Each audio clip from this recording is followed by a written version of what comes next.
this topic in particular about complexity, what I'll do is talk a little bit about this idea of complexity and the idea of when we are trying to affect change in our environments and lead in whatever way we lead, the importance of understanding the environment in which you're trying to make change. And I think it will not be a hard sell to you to explain to you that we are living in a very complex environment these days. I think generally, societally, but especially in our academic medical centers. And I think it's also a source of why I hear this all the time from people, and I can completely resonate with it. We get frustrated. We see where we need to make change and we think it's such a good idea. Why can't we just, wave our magic wand and make that change? And I guess, the importance of a few things. One is patience, and two is really being very purposeful and understanding the context as you're trying to affect change. And that's hopefully what we'll talk about a bit today.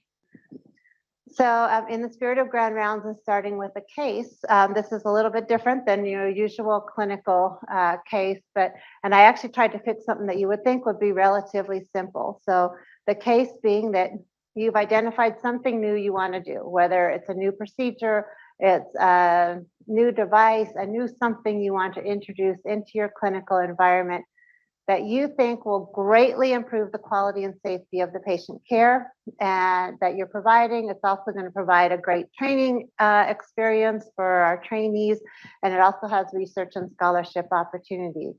We're in an academic medical center. You've been the pioneer in this field. You have actually conducted the clinical trials that demonstrated the effectiveness of this new thing. And that said, bringing it into your clinical environment is going to require new equipment, new training, both for the attendings as well as residents and fellows. It's relevant to and could be used by multiple specialties, not just yours, maybe across different departments as well. Also has some research applications. So you want to bring this in, great idea, right?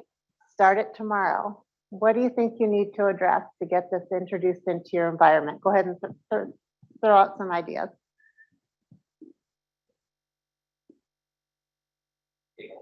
All right, stakeholders. Who are your key stakeholders? You know that you know about it, but who else might want your new doohickey? Yep, identify some stakeholders. What are some other ideas? What's the cost going to be? And there's multiple components to cost. What is the cost of the thing itself? What is it going to cost to get it implemented? Yes, cost is always an important thing. How do you train people, right? How are you going to get people trained so that we make sure we're actually doing this safety? And that's going to be training people across the learning continuum. One more idea. What's that? Regulatory. What? There's regulatory things we have to deal with in our environment? Yes. I put, these are all great. I'm not sure I even got all of them. These are some of the ones that I came up with in thinking about it. This relates to the regulatory and the training is making sure people have clinical competence and go through the right medical staff privilege process, that education and supervision of trainees. What are your equipment and technology needs? Is this going to have to integrate with the electronic medical record? Ideally, yes, but we need to have a way to either order it or document it, or ideally flow information back and forth. The stakeholder bit about multiple specialties and how we might decide. Who's going to decide who gets privileges for this? What's the right governance for that? How are we going to monitor our outcomes for it? Not to mention our research agenda and how are we going to determine that? Who gets to publish off of this? The billing piece of it, somebody mentioned, and then conflicts of interest. I did the research on it. I'm now bringing this forward. Am I also somehow benefiting financially from it? So what starts as a simple question ends up having multiple pieces to it. And like I said, I brought this forward as sort of a simple case, sort of. So to think about organizational complexity as applied to our setting, academic medical centers. So I talked a little bit about why this topic, even before our last 2.5+ years or ish of the pandemic, we are living in a more and more complex environment. It's more complex, it's more volatile, and it's more unpredictable. And it's not just us. There's a lot of writing across various industries about how our environment itself has become more complex. And what do I mean by that? And I'll get into a little bit more detail and provide you a framework for it. Is that complex environments contain a number of interacting elements. So you think about all the different interacting elements here in our environment. It tends to be highly ambiguous, incomplete, or sometimes indecipherable. And I will hear that often from people say, I want to make change, but I don't even know, like, where do I even start within this environment? And you think about the things that might contribute to it. There's structural issues, like you think here, we have our campus, we're all, CU employees. We have our health system, we have the VA, we have Children's, we have Denver Health. We've got multiple different entities that interact that are separate entities. So just structurally, we're set up to be complex. There's size, there's rate of growth, there's the pace of change, and then just the amount of information that we're asked to assimilate on a regular basis. When you think about some of these changes, not to mention, as Jeff said, I've been here forever. I came here as a fellow.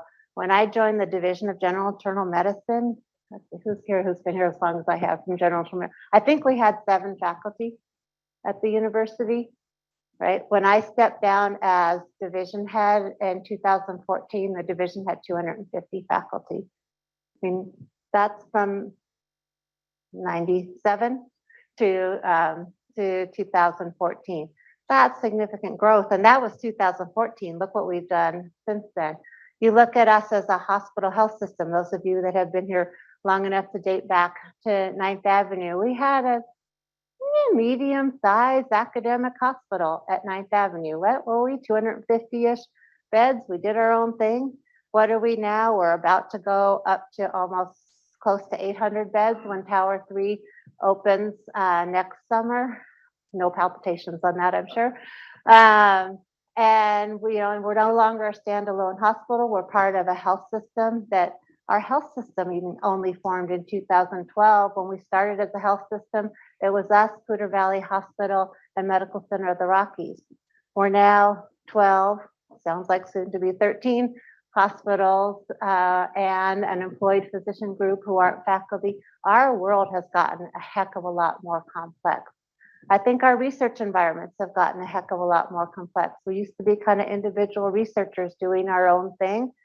And I love team science. I think our science is much better, but we now collaborate across institutions, across countries, across disciplines. I think it's a good thing. It also makes it much more complex.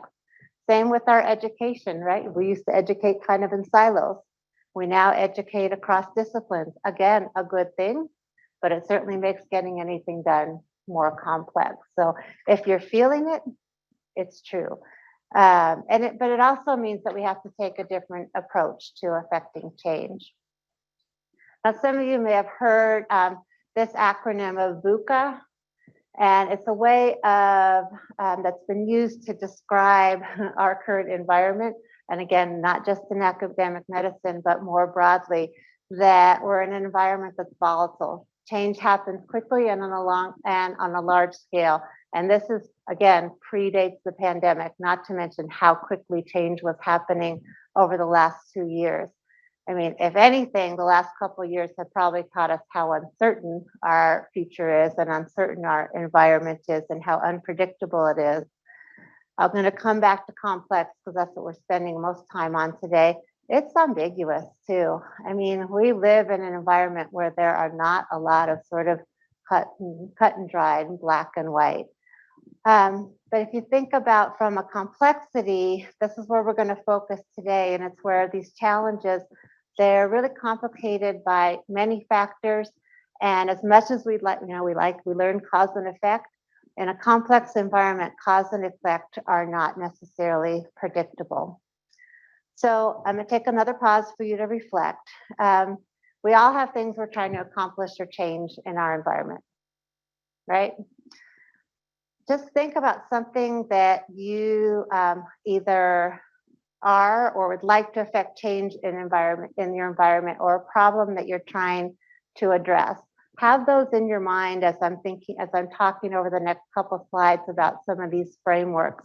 Because one of the take-home messages is going to be, as you try and address and make change in your environment, it's really helpful to understand where what you're trying to change fits into a framework, whether it's simple or complex, complicated, or even chaotic, so that you can have an approach to that that's going to be helpful. So get something in your mind that you're trying to effect change on.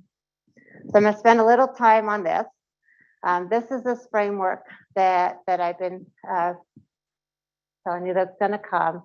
And the reason to have a framework, again, is to think about problems that you're trying to address, put them somewhere in this framework so that then you can think about what the best approach is to try and address them. So you see a left and a right. Yes. The predictable world and the unpredictable world. That's the place to start. So the predictable world is that where there are good knowns. There are things that you say, yep, this is something we well know. Things tend to happen more linearly. In the unpredictable world, that's the world that is filled with unknowns. So working your way through this, if we start at the bottom right on that in the simple world, these are known knowns. These are things where cause and effect relationships are generally well defined, they're clear, they're predictable, patterns tend to repeat, and those are the settings where you can set out a best practice. We know that if you do, I almost hate to say that, if you wash your hands, you don't get sick as often. Feels like a common message from the last several years, but that's good practice. We know that if people wash their hands in hospitals, then there's less hospital-acquired infections. Good practice, should be pretty straightforward, should be able to say, okay, we know that there's good evidence for this, let's just implement it. In that complicated sphere, it's still linear. There are knowns, but we may not know them. This is where getting more data is helpful. Let's understand if there really is a relationship there. Let's get the data that then will tell us what it is that we should be doing, so that we can find those patterns. And this is where you may be able to say that let's process map. And now that we know where the issues are, let's now address what we found along the process. Make sense so far? Right side's kind of straightforward. I would argue that we're probably often living in this unpredictable world, and part of the last few years may have felt like we were in the chaotic the quadrant there. In the complexity domain, which is where I really want to spend our time, this is where cause and effect are not clear. There is probably no one right answer. We may not even know what the right answer is. And this is where this concept of nonlinearity and emergence comes out. And I'll talk a little bit more about that. That this is the sphere where, in retrospect, you may be able to say, oh, look, we did that and this happened, but there was no way of predicting it going forward. Clear so far? People got that in their mind? You're starting to categorize your life's problems into those spheres. So I'm going to have you pause for a second. Think about something a problem you're trying to solve, and then think about placing it into one of these quadrants. Another way to look at it is, let's say there's something you've tried to solve over the last year that maybe it went well, maybe it didn't. That might be another way to think about where to place something that you've been working on. One moment. Everybody got something placed in their mind? So key point here is, first, what you're thinking about an issue, first determine what is the context. Is it simple? Is it complicated? Is it complex? Or is it chaotic? That will then help you determine what the relevant approach is for addressing it. So why does this matter? It matters because we're going to get ourselves frustrated and find that we're not as effective in affecting change if we're trying to address a problem that is really in a complex problem or in a complex environment, and we're trying to address it from an approach that would work better in a complicated or simple environment. Because when things are complex, the approach that we tend to have of, I know the right way, I'm going to tell you how to do it, and it'll affect change, is doomed to fail. Bottom line, that sort of top-down approach. And I think that's where we end up getting into some of the frustrations. That in a complex setting, you really need to be looking at what are the systems and what are those approaches that may help. And this is where you're doing a lot of sort of small trials to see, is this actually going to affect change? And the only reason I put the Harvard Business Review cover on there is just to show you that this is not just us. This is actually from 2011 Harvard Business Reviews. It's the whole idea of how do you approach complexity, particularly in a business environment.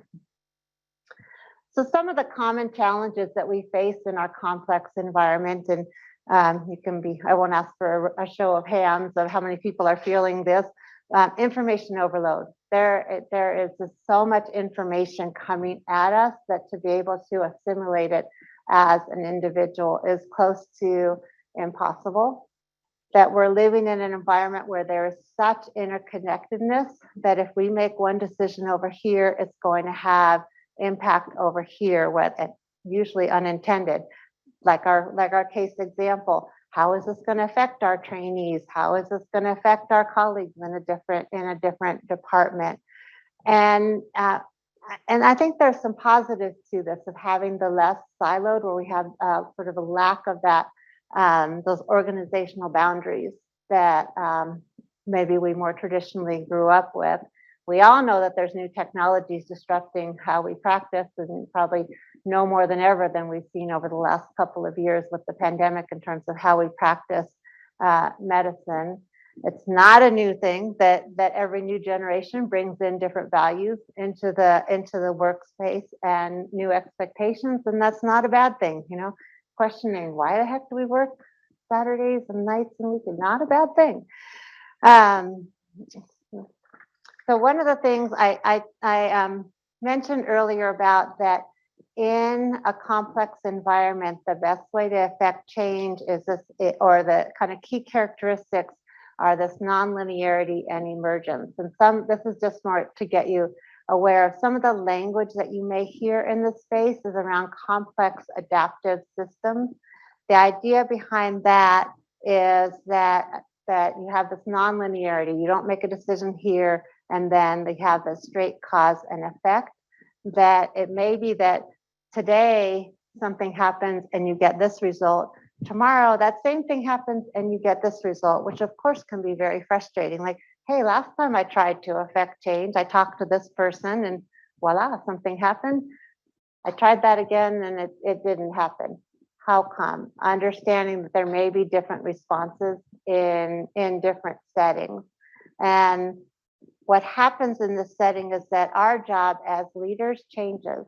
Our job as leaders almost becomes that of a navigator or a coach in terms of let's understand the situation, addressing all those components to it, making sure that we understand all the potential implications and knowing that we are not going to get it right. We are not going to have necessarily the correct answer, and that we need to bring in as many divergent views as possible to help us have emergence of potential solutions. And then we have to try those potential solutions out and see how things go. So I want to take one more little sort of sidestep and talk specifically about academic medical centers and some of the trends that are happening in academic medical centers. And I think it's actually a bright way forward. And it's interesting that some of the predictions from some of the reports, I think we're now living out. But I do think it's a real positive. I'm actually very hopeful about our future as academic medical centers. But there's a lot of both internal and external forces on us. There's been the Center for Creative Leadership talked about this environment being like we're in perpetual whitewater. Who's a whitewater rafter here? A couple people, maybe. Nobody? You're in Colorado. Nobody goes whitewater rafting? White, risk averse. Whitewater kayaking or canoeing? Goodness. Oh, we got one. We got one. Excellent. But it's a constantly changing environment is the bottom line. A little funny story. This is back when we lived in California. We went whitewater canoeing on the American River, and lesson in teamwork and expectations. We were doing great until Rob told me, rock ahead, take it on the left. Okay, if you heard take it on the left, what would you do? Some people will go to the left of the rock, some people will go to the right of the rock, right? Guess what happened? Rob interpreted it as take it down the left side of the canoe was his instruction to me. I was in the front. I interpreted it was go to the left side of the rock. What happened? Failure. We actually have a great series of pictures because all the rafting photographers were there. So they took some great pictures of us looking great in our canoe, see the wave coming over, see us jump. Anyway, communication in a rapidly changing environment is important. I'm going to just reference these two reports for those of you that are really into this. I recommend these two reports. These were two reports from the AAMC about the future of academic medicine. They are available on the AAMC website, and I'm going to be referring to some of the things that are talked about in those reports. And note the dates on these, 2016. So again, pre-pandemic, talking about some of the trends in academic medical centers and the fact that these trends, which are not going to be a surprise to any of you, are going to really force us to change as academic medical centers. So you see the demographic shifts, older population, more chronic disease, more diverse population, and more focused attention on making sure that we're addressing the needs of our diverse population. From an epidemiologic perspective, we're seeing more and more chronic disease and mental health conditions. From an economic perspective, should be no surprise to anybody in this room, is increasing economic pressures on us as academic medical centers, whether that is the changing way that healthcare is paid for with going to more value-based care, which is really putting new pressure on us as academic health systems. And I think this is why you're seeing across the country academic health systems that are forming systems, partnering with others, merging, et cetera. Or, I mean, the other option for academic medical centers is just to become very small and academic. And it's an important decision for all academic medical centers. From an educational and research perspective, some of the things we talked about before is both the demands on our learners and our learners demanding more from us. Focus on population health, focus on this more team-based research, engagement of patients and the public in trials design, and especially as you have more things that are done through web-based, internet, et cetera. You even have groups of patients that have activated to basically run their own research groups. And then technological, we've talked about that, of the change in how we practice and learn. So some of these external forces have manifest in these ways around the way that we learn, the way that we conduct research, the way that we provide care, and this ability to really share knowledge more quickly. So some of those internal forces, though, that we're also dealing with is, as we talked about here, rapid system formation. We are not the only one. We are not isolated in that and rapidly becoming parts of systems. We tend to be in academics very consensus driven. And it's one of the things I love. One of the things I love about CU is we're a very collaborative environment. We tend to want everybody to be involved, and it's a very slow way to affect change. So one of our own internal things that we need to address is how do we make sure that people feel like they have a voice and actually continue to move things forward.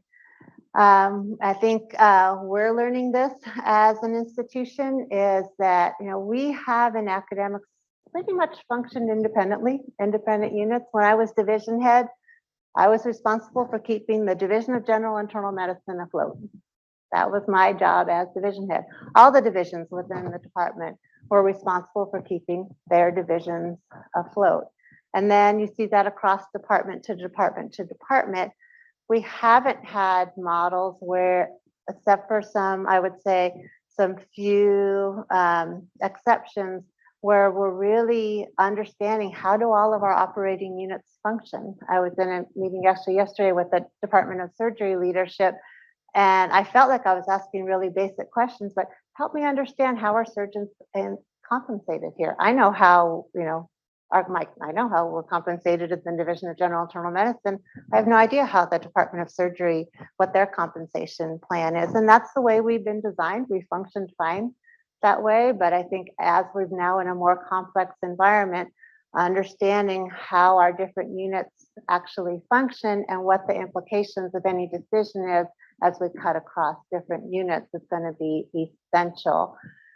And then, as we think about how we invest our resources is as we think about what those opportunities are with our expanding clinical enterprise and how we align that with our educational needs, the needs of our learners, as well as our research and our research priorities, so everything becomes synergistic in the ideal world. So the AAMC, this again is a report from 2014, talked about the foundation of an academic health system of the future.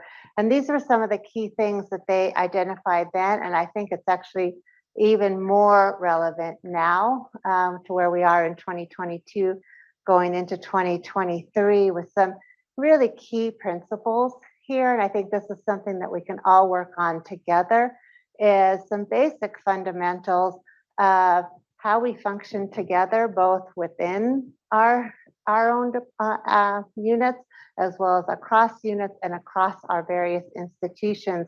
And some really basic principles that you look at it and you're like, well, of course, is basic principles of trust, having an aligned direction and aligned goals, transparency in how we function, like some of those questions I was asking yesterday, as well as having clear accountability and regular communication. And you look back at this, the report came out in 2014, and you think, yeah, it's probably about time that we started addressing some of these. But it's also then helps inform, as you're thinking about change in your own environments, how are you manifesting those principles? This also comes from the AAMC 2014 report that sets out these kind of 8 key areas about the academic health system of the future. I am not going to read this to you. You guys can all read. Those on the screen can probably actually, or virtually can probably actually read it better than those in the room. But the thing I want you to encourage you to think about is, I think particularly in a Department of Medicine, these are areas that are totally in the wheelhouse of internists.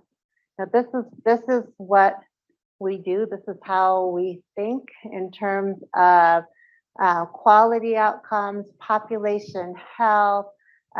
We know systems. So thinking about how what you're doing, and then for the learners, how you're learning, and you think about where your career trajectory may go. How does what you're interested in align with what these needs are going to be of the academic health systems of the future? So I just picked out a couple of kind of key quotes from the report. And a couple things to highlight is that while we're partly because we're larger, this need to have alignment and alignment across our missions. And I'm going to get to then why that's important for you as you're trying to sell what it is that you're trying to affect change in. And our greatest challenge, and again from the AAMC 2014 report, is that this integration and collaborations and efficiencies are going to be necessary to move forward and succeed. Now you think, okay, that how hard can that be? And I mentioned that there's structural issues that increase complexity. And this is again from the WMC 2014 report, and just points out some of the things that we have to overcome to achieve this idealized future of what we can be uh, as we move forward, academic hospitals. The key, even though we are different entities, there's multiple different entities involved here. We have different cultures. I'll honestly say it was probably one of the biggest surprises when I took on this role of chief medical officer in 2014. Is I thought, oh, I've had leadership roles. I had leadership roles in the hospital. I had leadership roles in the practice plan, CU medicine, as well as in the division, and came over to having the chief medical officer role, and realized that we are so aligned on mission. Our mission is to improve care for patients and educate and do research and help the health of our communities. Absolutely aligned on mission and absolutely living in different worlds with different pressures and pulls and regulatory needs and financial needs and all that. But I think as if we can cut across our differences in governance and structure, et cetera, to get back to what is our aligned goal and mission, that's when we can affect change. So one more background, and then how do you apply this? The AAMC has taken this to heart as part of their new strategic plan. This is their action plan 6 of seeing the role of the AAMC. And no conflict of interest here. I have nothing to do with this, but I thought it was good to see that the AAMC has identified this as a skill building need for those of us in academic medicine to have those leadership skills to be able to lead into the future of academic medicine. And I thought what was really nice is that it talks about having opportunities for building those leadership skills across the continuum, from learners to the most senior leaders. All right, so what do you all do with this? How do you affect change? And I think maybe so if you want to take home a couple messages is one, understand the context in which you're working, and that they're in a complex environment. There's no noble or right solution, which makes it fun, because then you actually get to work with colleagues to try and figure it out. And our job is to approach these situations with curiosity and openness. It's sort of how we approach our clinical questions. But as you're trying to affect change, think about how those skills, and I'll give some examples, apply to also affecting change. So, how do you lead in a complex environment? Our job as leaders, or as we're trying to affect change in our environment, is to set a direction and to set some boundaries. And then what we need to do as leaders is to be clear about what the goals are, set people up for success to be able to then work within those goals and boundaries, to be able to surface those potential solutions, generating multiple options and not sort of cutting off the potential options too early on, because we don't know which one is actually going to work. That said, we then say, how are we going to decide which option we're going to pursue and when? What are our criteria for deciding that? And then how are we going to decide that something's successful or not? And then probably the biggest thing, then we find something that is successful, we do it, and we do it in this one little setting, and we forget to have a way to say, how do we amplify those things that are successful, and those things that aren't successful, then we put them behind. It's okay, it's not a failure. It's okay, that just didn't work. Let's try something different. It's sort of this safe to fail kind of culture, which is not necessarily something that we're used to in an academic setting, but it's okay, because we don't have the right answer, but we need to have those criteria for what does success look like? What is it we're trying to achieve? How do we decide what we're going to try out? How do we decide what we're trying out is working or not? And hopefully deciding sooner rather than later. And then for those things that work, spreading them, so it's not just in one little setting. So a couple more slides on deciding whether it's complicated or complex, and then what your response should be. So remember, complicated means that there are unknowns, but we can find them out. Data is going to help us here, and this is where we can be getting the data. This is getting that expert advice, and then getting to potential solutions. Whereas in our complex environment, it's one that has that unpredictability to it. So we need to be looking for the patterns. We need to be looking for that emergence. And that's our job as leaders, to create those environments where doing those experiments can actually be allowed to thrive. All right, so this is the practical part. What can you do to be successful at effecting change in complexity? One is creating this shared purpose. Why are we even doing this in the first place? What is it that we're trying to accomplish? And I would say in our environment, if you can get it back to how is it actually going to help our patients, help our clinical team, help our learners, advance science, but having that why before you dive in and being able to articulate that why is very important. Having that environment that fosters inquiry and learning and divergent thinking, and allowing that to foster and to grow can help you then come up with ideas for how you might solve the issue or effect change. And looking at where the connections, what else does this connect to? If we make this change here, how else can it potentially benefit our environment? I talked about having the sort of safe to fail and having the ability to have rapid feedback.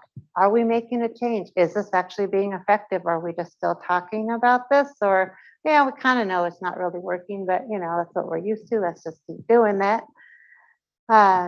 Having that ability to work through that ambiguity, and then sometimes embrace ambiguity, that we don't always have the answers, and having those shared values and principles of action. What is it that we as a group are seeking to accomplish together? So these are some kind of core principles to think about as you're trying to affect change. And then our role as leaders is to set some boundaries. So often I'll find myself saying, as a leader, okay, how about if we solve this problem first? We're not trying to change the world, but our boundaries are here. These are the pieces that we are trying to solve.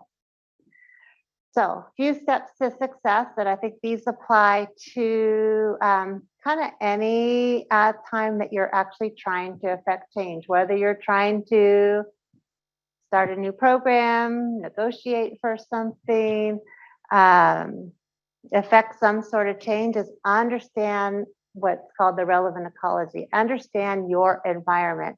What are the current resources? What are the resources that you actually need? What are the rewards in your environment? What is valued? What are the values of your environment? What's a win or a loss in your environment? You may see something as a win that's going to be perceived by somebody else as a significant loss. That the key is sort of finding your zone is when you can align whatever it is you're passionate about with the local strengths, ideally with some funding, but with that environment and something that will be seen as a win in that environment. And a lot of that is in framing. How do I frame the thing that I want to accomplish in a way that it is a benefit for my environment as well? So then it's a win. You get to move forward what you're passionate about, and it's also going to benefit something that your institution or whatever your setting is cares about. So these are just some questions to think about when you're trying to think about your context. Is we all know what we're passionate about and the things that bug us, but thinking more broadly is, what are the pressure points for my organization that whatever it is that I care about may also benefit my organization, or ways that solve problems. Maybe it's going to solve problems for a number of people or a number of groups. and how does what I want to do really fit with that environment, your environment strategic priorities. So doing your homework before you kind of go in and say, I want to change something or I want to do something. And then we heard at the beginning to talk about stakeholders is identifying who are your stakeholders, and you want to identify both who's going to be a supporter and possibly more important, who's going to be a detractor, and understand their perspective before you kind of go in there and try and affect that change. And what can I leverage? What is already out there that I can leverage? And we in academics are really good about making these sort of long, involved arguments in support of something. The other thing I learned in this role was how to write an executive summary. You can have 12 pages of all the research you want in the world. Get it down to something short that says these things: what, the why, the what, and what those affect, what those changes are going to be. What is that key thing that you want whoever it is that you're pitching this to remember, and then being consistent in those messages and being really clear about it. You know, again, we tend to have these sort of amorphous ideas. Making it really clear about what are you trying to accomplish. How is that going to address a problem in your setting? The other thing that I've learned in this role, again, the hard way, is language. I sometimes joke that my role is actually cultural navigator, where it'll be, when the faculty are saying this, what they really mean is, when I'm talking to administration, other way around, when you hear from administration this is what they're really trying to say. We do speak different languages, and understanding that context and that language is important. And then another lesson learned totally the hard way is having an insider review, whatever it is you're trying to propose. Ideally, somebody who knows what the decision maker is going to want to see and hear. Getting that insider review is tremendously helpful. So I'm going to wrap up by getting people by coming to the place of thinking about those skills that you have. You are all skilled clinicians. Some of you are skilled researchers. Some of you are skilled educators. Is think about those things that we do on a regular basis that we feel perfectly comfortable in those hats. But for some reason, when we get into an administrative environment, we sort of lose those skills. So you guys know I'm palliative care background, goals of care discussions. Every palliative care clinician is very comfortable with the goals of care discussions. How do we start out those conversations? We start out by understanding the perspective of the patient and family. We get to a shared purpose, which is a shared, what are this patient's goals? And then let's match the treatment plan with those goals. Same idea as what I'm talking about here. What are our goals? Let's match what we're trying to do to those shared goals. What about team-based research and transdisciplinary clinical care models? We're used to that. We're comfortable in that world. How do we work together as a transdisciplinary team? We create an environment of inquiry, learning, experimentation, divergent thinking. That's what makes our research better. Same idea when you're trying to solve a broader or problem outside of the research world.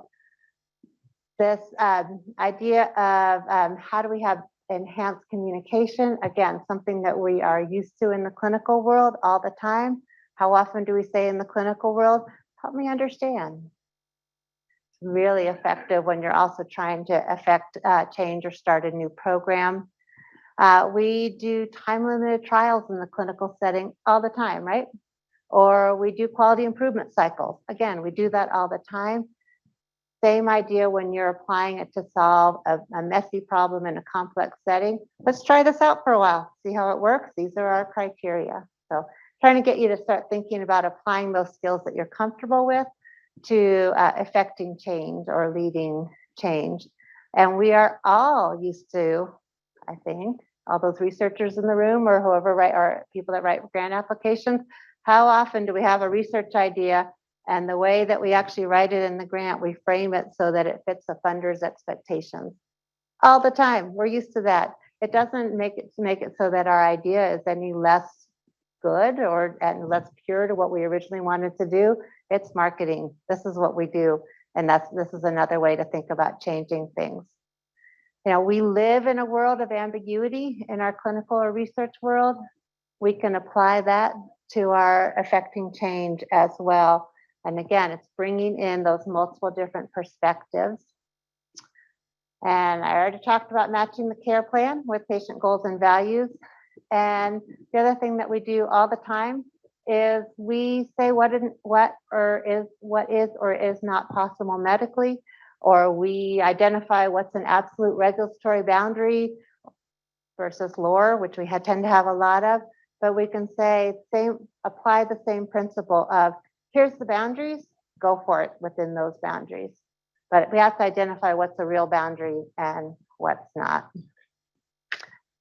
So I'm going to wrap up by just again making that connection of here's what our role is as a clinician, right? We help patients and families understand what's going on.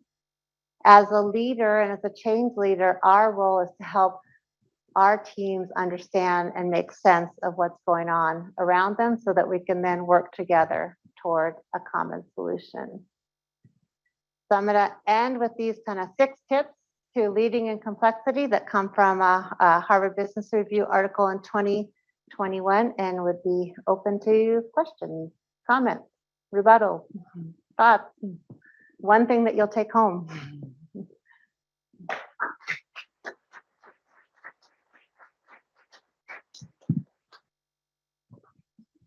Can I open things up to questions in the room?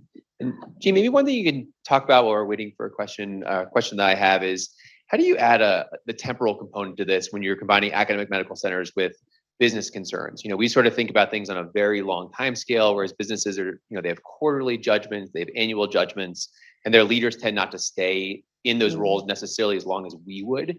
How do you balance that? Is that natural tension? It's a great question, Jeff, and it's the many failures over the last 8.5 years I've been doing this role is our time frames in the academic world tend to be longer than the time frames in the business world. And yeah, one of my early, well, I guess I shouldn't call it a failure. One of my early learnings with my CMO hat on was to ask, and by when do we need that to occur? And I do think the changes that we're facing as academic medical centers is going to force us to be on shorter time frames. It doesn't mean that we can't still do our research that, from first idea to finally getting NIH funding to completing the study, it's 8 years sometimes. Doesn't mean that is still not important. We still have to do that. And given the pressures that are on academic medical centers, it's going to force us to act more quickly and in more ambiguity and with less complete data, which gives a lot of us hives with our academic hats on. And have you found a way to get the other side to go a little slower, or is that really a harder battle to fight? So I'm going to challenge the language of the other side. First of all, we're a we. Because we either succeed or fail together. So that's actually going to be my charge to all of you, is that we are a we. We are a we as an academic medical center. See, feedback. We said feedback. So yes, I would say it's a yes and I think that's where those of us that kind of walk in multiple of these roles have to understand. And this gets to understanding your environment, understand what those competing demands are, and where it may be okay to put on the brakes a little bit and say, is this really an emergency? Does it really need to be done in the next 2 weeks? Or can we take some time to get some more data or to, get some more stakeholders involved? But surfacing that as an explicit question rather than making assumptions would be my recommendation.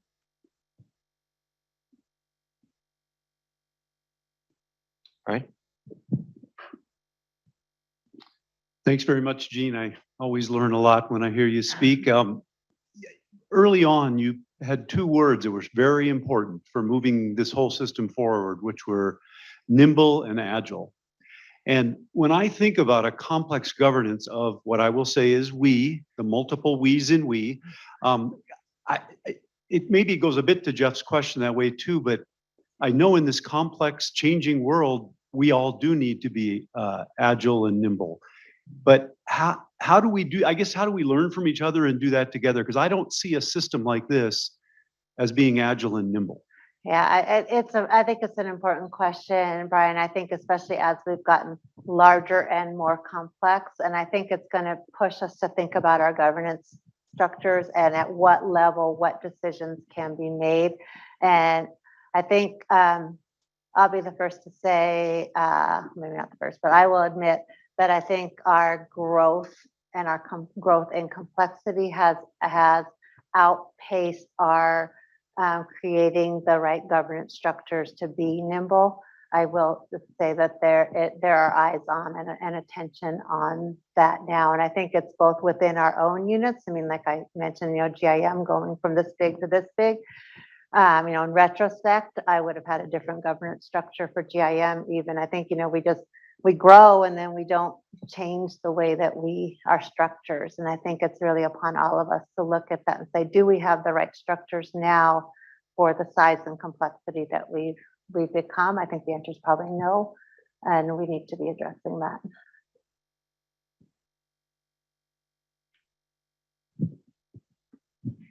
Blair? Thanks very much. I wholly agree with this idea about we, and you brought up in your talk that the two big we's in this we are aligned on mission, but have kind of different priorities or different goals as how they get to that mission.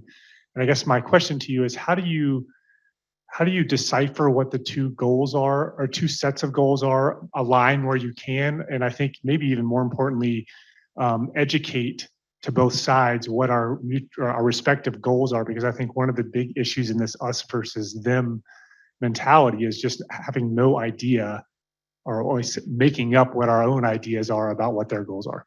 And our goals are. Yeah, we do tend to make things up in a lack of information. We tend to make up stories, and that's human nature.